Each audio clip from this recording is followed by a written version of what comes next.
Hoy escucharemos sobre música y la pasión que despierta en uno de los más reconocidos pianistas de la escena jazzística mexicana. Pero antes, damos la bienvenida a todas y todos los habitanteatros que se unen a esta generosa conversación que nos ofrece el músico Héctor Infanzón, quien ha forjado una trayectoria de más de 40 años y que hoy rememora, que atraviesa pasajes de su infancia, sus estudios, de sus decisiones, de sus colaboraciones y su visión de su propio quehacer.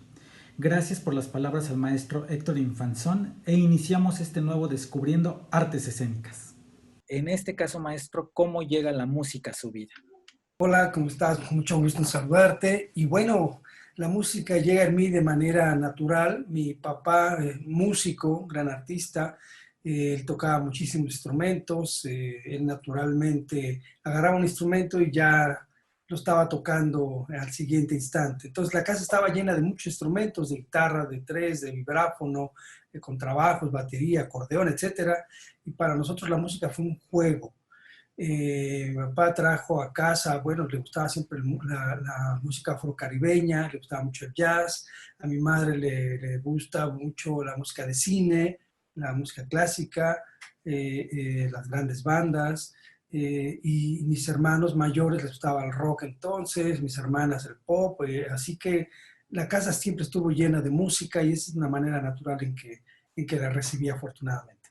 Y en este caso, justamente, ¿cómo se fue acercando usted al piano? Porque una cosa es que, aunque usted también toca el vibráfono, la batería, la guitarra, pero el piano, ¿cómo es que llega también? Es muy interesante esa transición porque cuando estando en la adolescencia ya decidiendo qué carrera tomar, pues platicando con mi padre, me había inscrito yo en guitarra en la Escuela Superior de Música y me dice, oye, ¿qué tal si el piano? ¿Por qué no te gustaría el piano? Y yo me quedé pensando, ¿de veras? Según yo ya tocaba guitarra, ya tocaba flauta, ya tocaba batería, pues piano, ¿no? No quería no saber y me regresé y me inscribí nuevamente a la escuela, al área de piano, y comenzó una vida nueva. Ahí descubrí lo que era el instrumento, lo que era estudiar ese instrumento, y bueno, me fascinó, se me abrió un mundo del cual estoy muy agradecido de haber hecho ese cambio y por sugerencia de mi papá. Y fue así como me acerqué al piano, pero realmente toda mi vida había jugado con otros instrumentos hasta los 17 años que comencé, un poco tarde para esas épocas, pero, pero comencé con el piano a los 17 años, entonces ya de esa manera formal ya estudié música. Y en este caso, justamente, a ver, platíquenos, ¿cuáles son las especificidades para poder interpretar un piano? Porque uno a veces los ve a ustedes que son unos virtuosos, que nada más uno ve que están moviendo las manos, pero realmente, ¿cuáles son los retos para poder tocar un piano, para aprenderse las teclas, para poder estar también concentrados? ¿Cuáles eran esos grandes retos a los 17 años de acercarse a ese instrumento? En primera instancia, haber empezado a los 17 años fue un reto que me acompañó por muchos años, porque cuando te das cuenta, entras a la escuela y a los 17 años muchos ya están terminando la carrera. Y realmente un instrumento tan difícil como el piano lo comienzas desde los 6 años, 7 años. Entonces yo llevaba un retraso de 10 años, ¿no?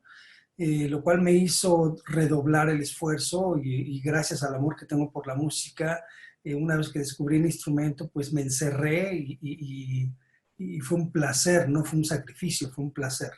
Ahora bien, cuando uno va enterándose de qué se trata el instrumento, pues es uno de los instrumentos más difíciles, junto con el violín se habla de que son los instrumentos más difíciles, y efectivamente requiere de muchas horas de práctica porque físicamente demanda eh, eh, un esfuerzo físico, hay muchas dificultades que hay que vencer y simplemente habrá que asomarse a la literatura pianística escrita en los últimos 200 años, a partir de, por ejemplo, de Chopin, que lleva el piano, revoluciona a través de su música, revoluciona las dificultades y el instrumento mismo lo revoluciona, lo evoluciona con su obra y las dificultades que implica aprender y dominar el instrumento pues son muy fuertes. Entonces, a partir de ahí, de este romanticismo, bueno, ya Beethoven componía cosas muy complicadas y con el paso de los años, pues compositores cada vez más aventurados componían cosas difíciles al instrumento, lo cual, digamos, a Rachmaninoff, que es una cosa súper virtuosística, bueno, muchos compositores, Scriabin, Rachmaninoff, etcétera, y estudiar ese repertorio implica horas, porque es el dominio de tu parte física, es una cosa como atlética también, ¿no? Valga la comparación, pero sí los músculos deben de adaptarse cotidianamente a estos movimientos, debe haber ejercicios, porque la demanda de esta música lo pide, y es así como se convierten en los instrumentos más demandados en términos de tiempo, en términos de constante práctica. Ya cuando uno sale a tocar, quien lo percibe ve la aparente facilidad, pero no, implica muchísimo trabajo. Son horas de estar trabajando continuamente en el instrumento para poder dominarlo, y realmente nunca se acaba de dominar, déjame decirte. Siempre todo el mundo escogemos un estilo, escogemos una manera de tocarlo, y siempre habrá un mundo para aprender mucha música, por aprender muchas dificultades, por sortear, y de ahí que es toda una vida dedicada al instrumento. ¿Y como qué ejercicios, ahorita dice de la mano y hasta toca un poco, como qué ejercicios eran los que tenía usted que empezar a hacer para acostumbrarse al piano? Pues están los ejercicios típicos, que son las escalas, los arpegios, que son típicos, donde muchas obras usan estos recursos, y a partir de estas obras, como las de Bach, de Mozart, Beethoven, los clásicos, el uso de muchas escalas, arpegios, terceras, sextas, octavas, esos después se convierten en ejercicios. Muchos teóricos hicieron libros resumiendo esa música y trasladarlo a ejercicios propiamente para después salvar esas dificultades en las obras. Yo tengo la fortuna de haber tenido maestros que además de que estudiamos estas escalas, realmente abordábamos estas dificultades directamente en la partitura. Es decir, si había que resolver un pasaje, pues ahí mismo, ¿no? Entonces, eso era muy importante. Entonces, lo más importante para estos maestros que tuve la fortuna de tener, eh, resolver la dificultad en la obra misma, ¿no?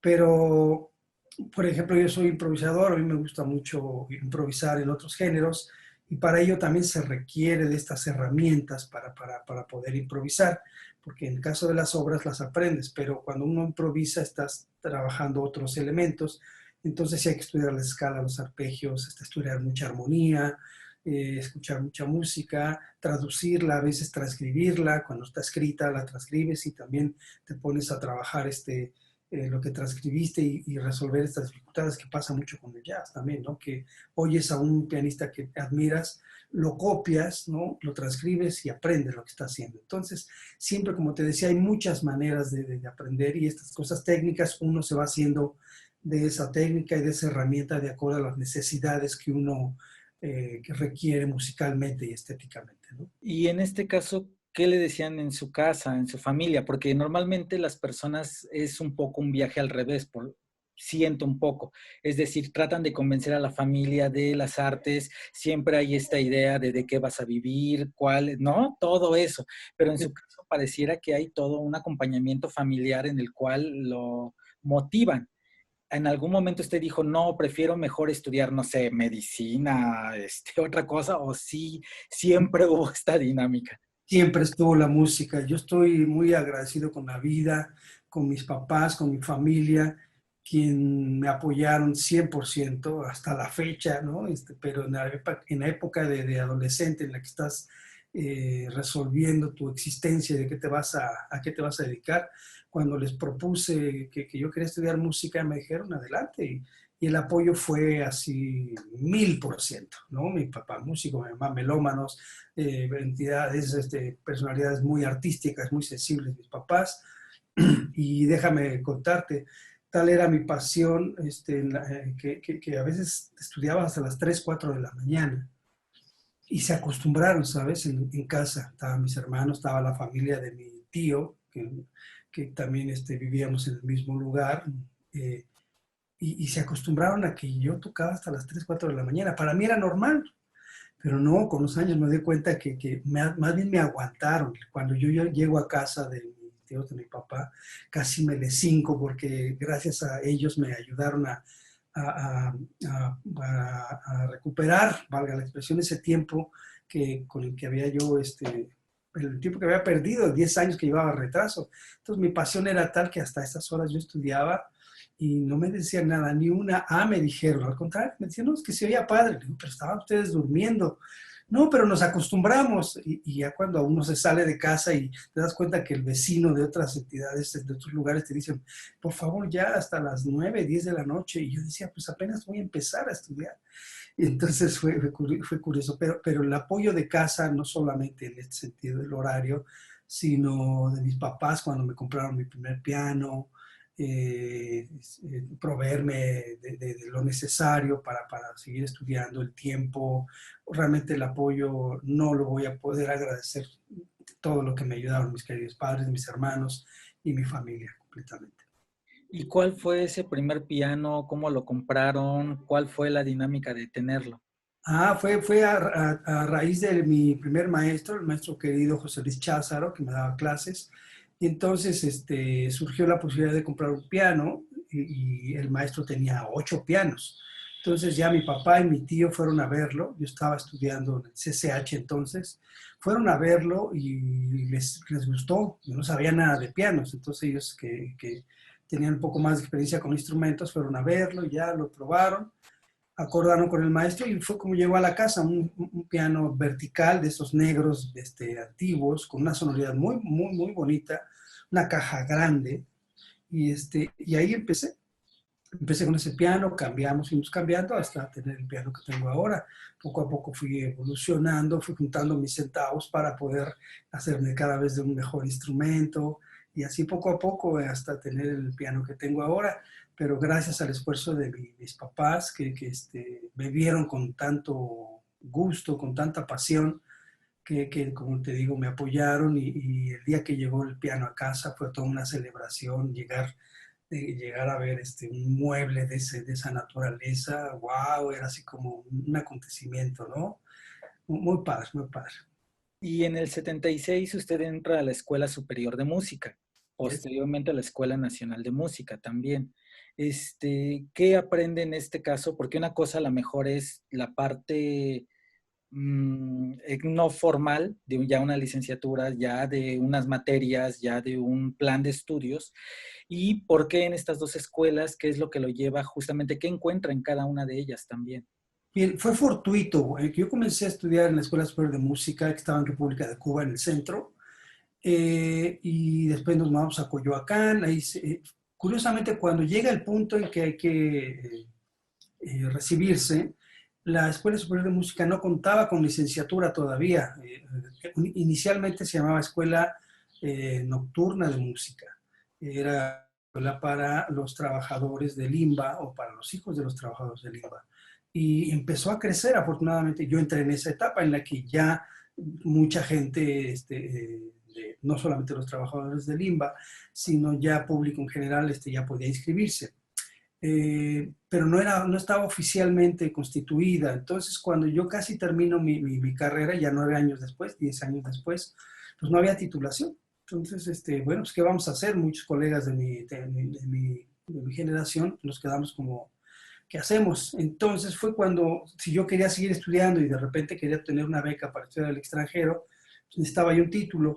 Fue así como se me ocurrió la idea de mudarme a la superior, a la Nacional de Música, que ahí sí había titulación. Yo venía saliendo del CCH, entonces tenía mi pase automático para la siguiente carrera y fue así como tuve mi paso automático a la Nacional de Música. Hice mi examen ya profesional, a licenciatura, pero curiosamente no revalidaban las materias de la Superior de Música y eran otros programas, entonces fue una dificultad. Empecé a estudiar otra vez los otros 4 años de teoría hasta que dije, no, yo no puedo perder el tiempo sentado aquí por llenar unas materias cuando ya las pasé. Y fue toda una reflexión, fue una revolución en mi cabeza de tener que decidir qué hacer. Y, y fue cuando se me presenta la oportunidad de irme a Boston. Recibí una beca y dije, bueno, Ya tenía yo 9, 10 años estudiando, entonces iba perfilando también a qué me iba a dedicar y siempre me gustó el jazz, siempre me gustó el tema de la improvisación. Se dio la oportunidad de irme a Boston, entonces dejé la escuela. La experiencia en Boston fue muy definitiva, porque cuando llego allá, los maestros y todos los alumnos que llegamos, los maestros nos dicen, bueno, felicidades, muchos llegaban con sus premios, trofeos, concursos, bueno, aquí estamos todos igual, pongan sus trofeos de aquel lado, felicidades, a tocar, ¿no? Y eso fue para mí interesante porque era como, ok, aquí no importa tanto papel, hay que tocar, ¿no? Y esa era mi pasión, tocar. Y me fue muy bien, afortunadamente, y fue una experiencia muy, muy, muy importante, muy definitiva en mi vida, que cuando regreso a México, ya, ya no quise entrar a ninguna escuela. Me quedó la idea clara de que lo que quiero hacer en mi vida es tocar. Quiero evolucionar como músico, quiero aprender, quiero ser mejor pianista y la única manera es practicar, tocar, practicar y tocar. Y fue así como dejé la escuela, pero me metí a clases particulares de piano. Entonces toda mi concentración fue en clases particulares con un extraordinario maestro, Leopoldo González. Previamente había estado con el maestro Andrés Acosta, extraordinario maestro de la Nacional de Música. Y estos 6 años fueron otros, después de los 10 que había estudiado, otros 6, 9 que había estudiado en la superior, medio año en la superior, otro tiempo en Boston y otros 6 años exclusivamente el piano. Entonces fue así de cuerpo y alma, 24 horas al piano durante 6 años. Entonces fue una cosa maravillosa para mí sentir esta evolución. Y justamente en Estados Unidos, ahí en Berkeley, ¿cómo era el ambiente y cómo eran los compañeros? Porque justamente hablamos, todos estamos al mismo nivel y todos tenemos que tocar. ¿Cuál era la dinámica entre los compañeros, los maestros? ¿Había una diferencia también entre estos maestros de Estados Unidos a los de México? ¿Cómo concibían la música al mismo piano? Fue la primera vez que salí del país, obviamente fue una experiencia nueva. Berkeley está enfocada más a la música popular, al jazz, a la música de cine y al género popular. Al clásico no tanto, porque a 2 cuadras estaba el New England Conservatorio, ¿no? Conservatorio de New England. Entonces, si querías llegar al clásico, no era el lugar, más bien te vas al Conservatorio de Boston, ¿no? Entonces, sí, la concepción era diferente, el estudio de armonía, el estudio de arreglo, todos estábamos estudiando los famosos estándares de jazz, y entre los compañeros tocábamos, nos escuchábamos, era un ambiente muy, muy, muy, muy importante, muy retador, ¿no? De repente llegar a oír chicos de 17 años que se comían el piano y uno decía, híjoles, eh, ¿qué voy a hacer de mi vida, no? Uno se cuestionaba cosas, entonces había que estar como firme para seguir adelante. Hubo momentos de flaqueza, debo de admitir, en la que dije, no, pues yo, ¿a qué me voy a dedicar? Pues hay muchos chavos tocando eh, 3 veces mejor que yo, la competencia va a ser amplia. Yo había empezado a los 17, como te decía, muchos a los 17 y ya están unos virtuosos. Entonces, fue determinante. Afortunadamente, dentro de toda esa experiencia y esa fuerte, fuerte impresión, me mantuve firme y sabía que había que seguir trabajando arduamente. El ambiente era muy, muy, como te decía, retador en el mejor de los sentidos, porque era una experiencia que te determina finalmente, te dice, puedes o no puedes, quieres o no quieres. Entonces ahí yo creo que fue el parteaguas para definir eh, la real vocación, ¿no? Independientemente de las capacidades, porque a lo largo de la carrera te encuentras gente muy talentosa, pero no tienen la vocación de sentarse horas al instrumento, ¿no? La vocación no necesariamente significa talento, la vocación es juntar todos estos elementos y guiarlos en una sola identidad, ¿no? Y eso fue la parte bellísima, pero fue muy dura, yo casi claudico, casi claudico. Recuerdo 3 días en que me senté como homeless ahí en Boston a decidir mi destino, ¿no? Y ya, entonces dije, sí, sí sigo, ¿no? Continué. Ya regresé a México y fue cuando tuve estos 6 años de nuevamente de seguir estudiando, dije, no, es cuerpo y alma. Por eso ya decidí renunciar a un título por ser mejor pianista, curiosamente, ¿no?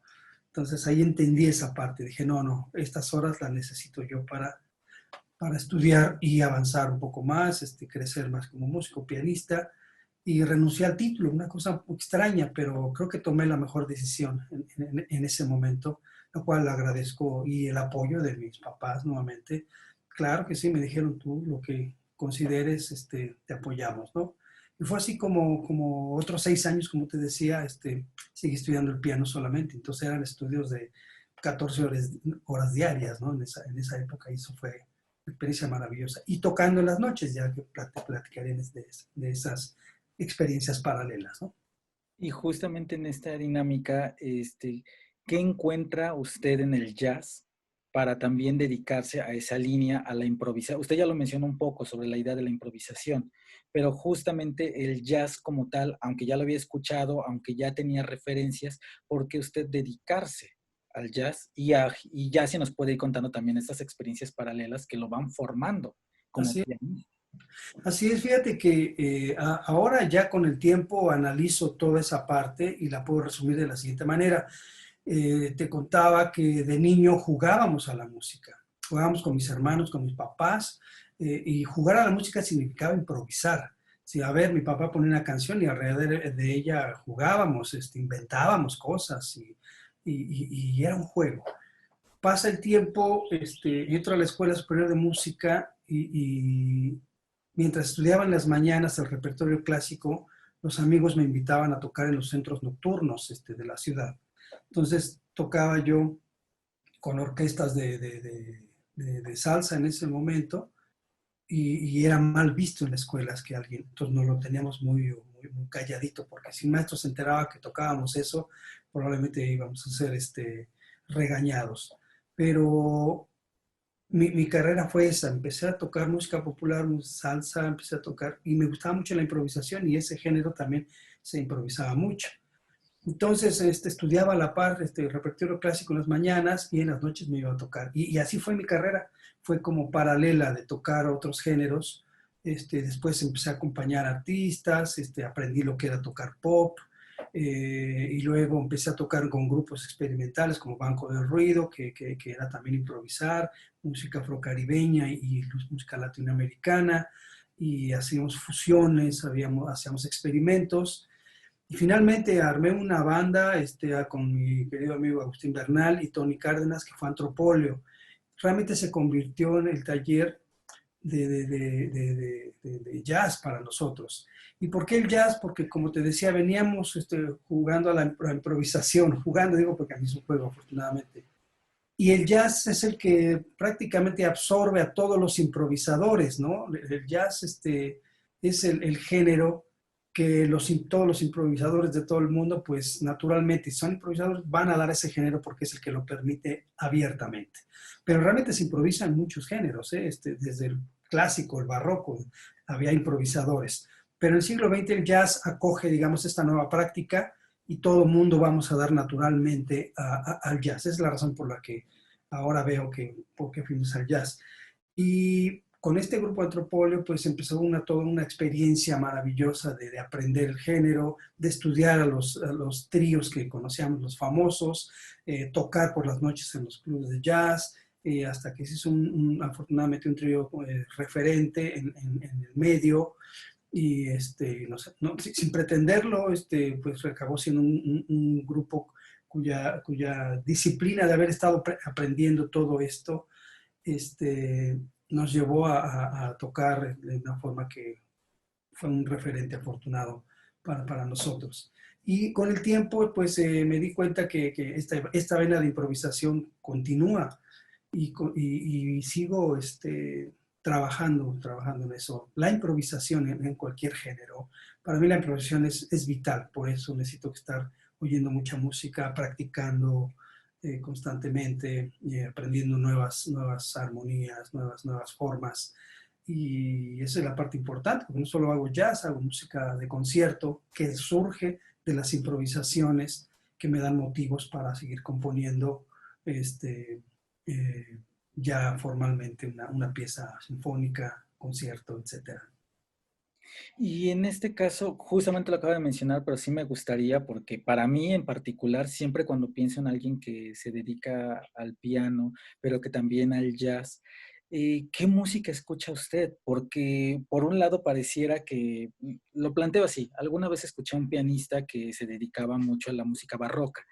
Y de repente cuando uno le preguntaba qué escucha, pues obviamente se iba a sus referentes de esa época porque era lo que él, su repertorio. Pero yo decía, ¿y no escucha algo contemporáneo? No sé, ¿qué opina del reggaetón? ¿No?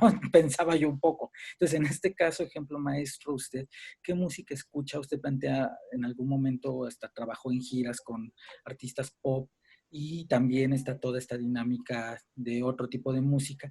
¿Qué es lo que escucha Héctor Infanzón normalmente? ¿Qué es lo que él tiene en sus audífonos? Tengo muchísima música, como comentaba, como improvisador necesito nutrirme de mucha música, pero no solo por el hecho de nutrirme, realmente, como vuelvo a insistir, en casa escuchamos todo, ¿no? Entonces tengo desde niño la apertura de escuchar muchos géneros y apreciar buena música.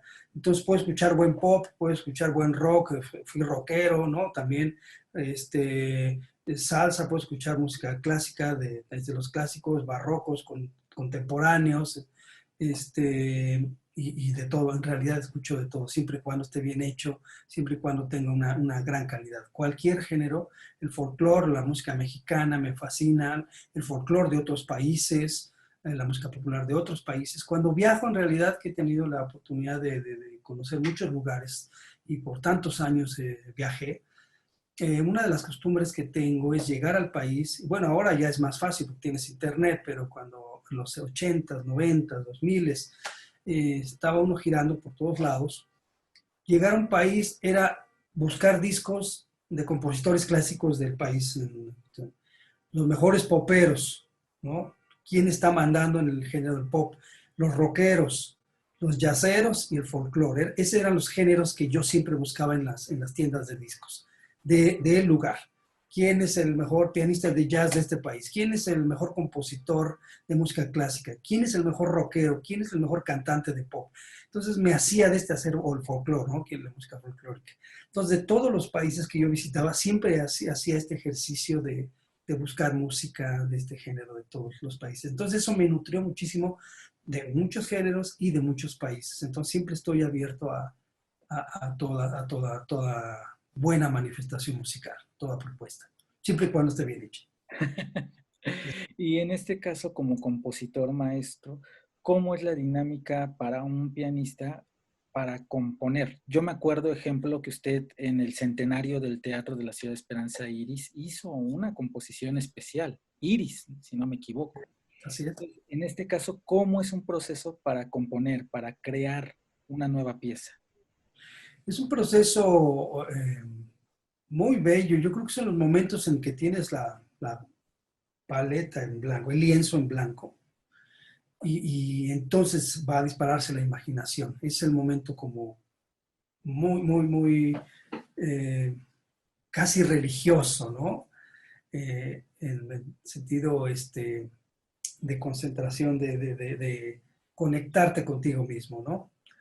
Eh, y parto nuevamente de mi principal herramienta, que es la improvisación. Me dejo fluir, pienso para qué va a ser lo que voy a escribir. Si pienso en una obra, si va a ser para orquesta sinfónica, para una agrupación, en caso como el de Iris, que fue para Tambuco, va a ser para una orquesta de cámara. Este es el formato, es el primer planteamiento, ¿para qué voy a escribir? Y después empiezo a improvisar, empiezo a jugar, empiezo a tocar, y empiezan a surgir ideas y empiezo a anotar. Surgen ideas, empiezo a anotar, las grabo y dejo que el primer impulso de la improvisación me aborde, que fluya. Y hay un punto en que ya uno siente que ya lo estoy repitiendo, ya estas ideas ya la repetí varias veces, me detengo y esas ideas que plasmé, que las que me gustaron, empiezo a escoger lo más representativo que considero que es lo que me está llevando hacia donde quiero ir, las desarrollo. Entonces viene ya digamos, eh, la parte de disciplina composicional, ¿no? La del oficio, ¿no? De hacerlo una forma libre, una fantasía, etcétera, las formas que tiene la música o una forma libre. Entonces uno le va dando poco a poco el sentido o yo me le voy dando, porque hay muchas maneras de componer, hay quienes se plantean los esquemas, número de compases, fórmulas, etcétera, hay muchas maneras de componer. La mía es realmente es más atávica en ese sentido, más impulsiva, la improvisación. Me gusta mucho que me aborde, que me impregne, y a veces no sale, a veces me pongo a improvisar una hora y no me gusta lo que hago, y entonces sí me empiezo a preocupar. Descanso un poco y otra vez, y hasta que surge algo. Y a veces una idea es como el hilo conductor de toda una pieza. Entonces, para mí la herramienta principal para componer es la improvisación, y siempre y cuando me ponga en un estado de estar listo, con frente al lienzo, con los elementos con los que voy a trabajar, y realmente es un estado maravilloso se habla mucho de la inspiración, que es una parte como romántica, lo cual es cierto, pues también tiene cierta verdad, ¿no? Pero es un estado mental, emocional, y que uno confluye con todas estas ideas, emociones, con todo lo que es uno, eh, va a la vida. Para mí cada nota va a la vida, ¿no? Por eso esa certeza, ese estado eh, cuasi religioso, valga la expresión, ¿no? Con uno, es uno frente a a lo que uno va a decir con honestidad. Por eso la elección de cada frase que uno o cada nota tiene que ser con la honestidad que uno se plantee, ¿no? Entonces, para mí es importante todos estos elementos para sentarme a componer. Maestro, y usted ha colaborado con muchísimos artistas en giras, en estudio, en colaboraciones especiales. ¿Alguna recuerdo que tengan, una anécdota que tenga, ya sea en gira, ya sea en estudio, que le hayan marcado o que se le haya quedado por algo emotivo o algo hasta chistoso, si podemos decirlo? Mira, cuando pienso en esta parte, cada una de estas experiencias fue increíble. Fueron giras, conocer pues el mundo a través de estas. Y lo que a mí me puedo, haciendo un resumen de todas ellas, porque todas ellas fueron una experiencia única y podía contar mil anécdotas, pero lo que podía resumir de todas ellas, ¿sabes qué? Esa es la importancia de la comunicación que tienen estos artistas en el ámbito pop, ¿no? Porque es mucha audiencia, tocar para 60,000, para 100,000 espectadores, ¿no? Cuando hacíamos estadios, cuando hice la gira con Ricky Martin o cuando hacía con Emanuel, etcétera, ¿no? Ver la comunicación que tenía con el público es algo que yo aprendí muchísimo. Eso es padrísimo porque eh, para mí es fundamental eso. Yo aprecio mucho todo el trabajo que hacen estos grandes artistas pop, de tener una audiencia grande y poderse comunicar. Y increíble porque aprendí la importancia de la comunicación, ¿no? Y trasladado a lo que yo hago, que aparentemente puede ser como muy elitista, ¿no? Yo no concibo la música como elitista, aunque se habla mucho de ello. Para mí la música es comunicación, el arte es comunicación, si no, no tiene sentido, ¿no? No tiene caso pintar un cuadro y tenerlo en tu casa. Igual una composición, ¿de qué me sirve tenerla, aunque sea maravillosa o crea que sea maravillosa, si no se expone? Es decir, el impulso natural es una comunicación. Entonces, cuando yo veo estos niveles de comunicación, digo, mi música creo que debe tener, o la música en general, debe tener esta comunicación. Y esas son las experiencias que yo recogía. De repente, ver cómo la gente a través de una canción, a través de una letra, a través del ritmo, a través de la banda que está sonando muy poderosa, eso crea una comunicación muy fuerte. Además, el artista que está diciendo lo que tiene que decir, expresarse como lo que tiene que decir, y llega a estas masas, ¿no? Entonces, para mí es una de las experiencias en todas las giras, ¿no? Aprender de todos estos grandes artistas la importancia de la comunicación. Anécdotas, pues, no nos alcanzaría el tiempo comentarte anécdotas, porque hay muchísimas, ¿no? Pero me quedo con toda esta parte bellísima de lo que es la comunicación. Y usted también ahora ha impartido cursos, ha dado cátedra, ahora usted transmite esos conocimientos hacia otras generaciones. ¿Cuál es una de las grandes enseñanzas que sí a usted le gusta dejarles a estas personas que se acercan a aprender de usted?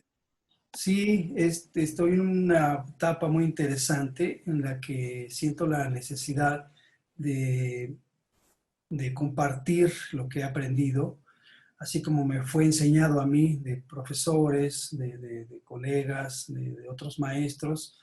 Ahora creo que es importante para mí a ayudar a los jóvenes en su carrera, transmitir estos conocimientos, esta experiencia, y sí es fundamental para mí estar en contacto con los jóvenes. No lo he hecho de manera formal, ha sido fortuita a través de masterclasses, a través de talleres.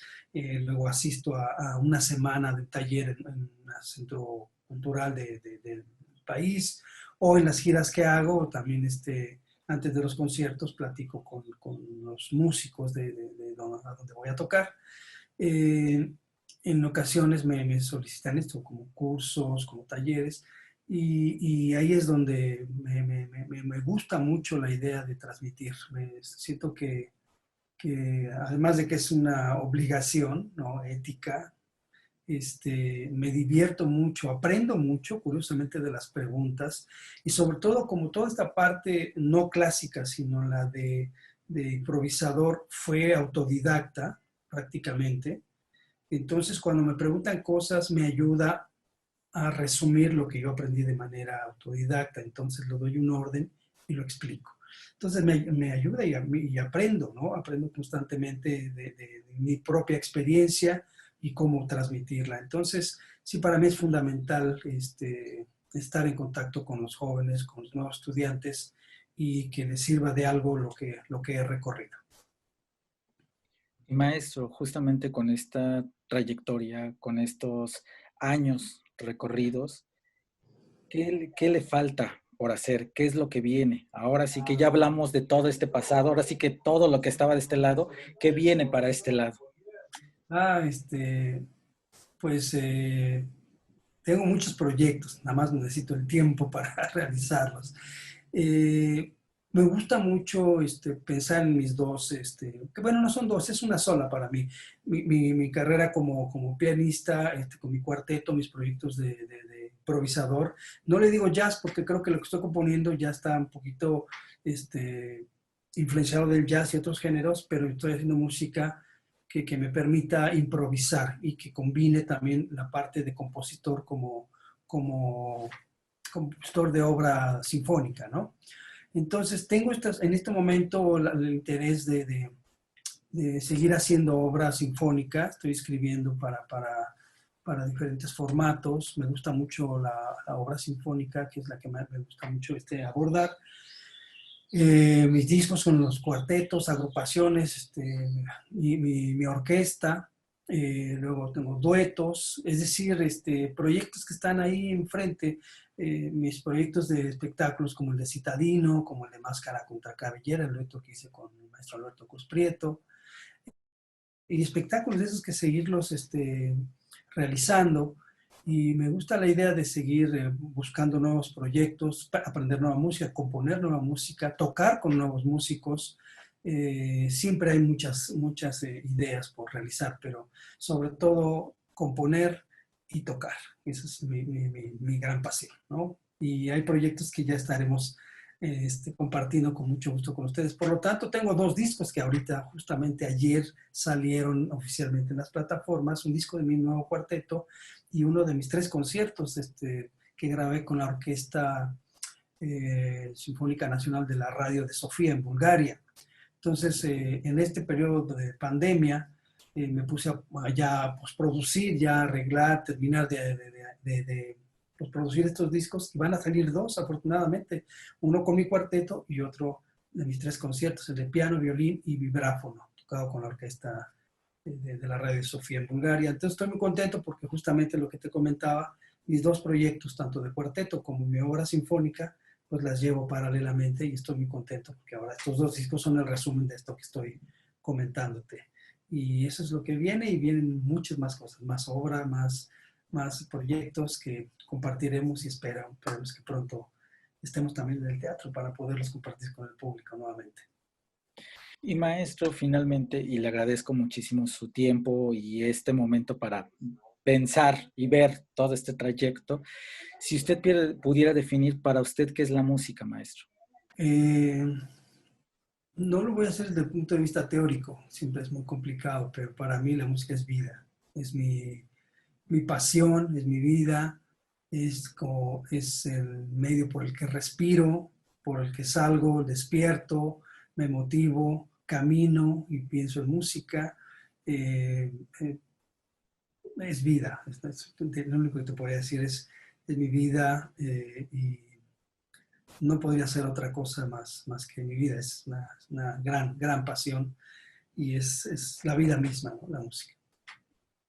Y justamente la música es algo sorprendente como lo plantea, porque en ella se vierten muchos conceptos. Escuchándolo ahorita se vierte un concepto lúdico que siempre estuvo ahí, el juego, pero también el rigor al componer, pero también el permitirse improvisar, pero también los amigos y también conocer y también comunicar, que eso también me parece muy interesante. Entonces se va todo junto, maestro, ahí.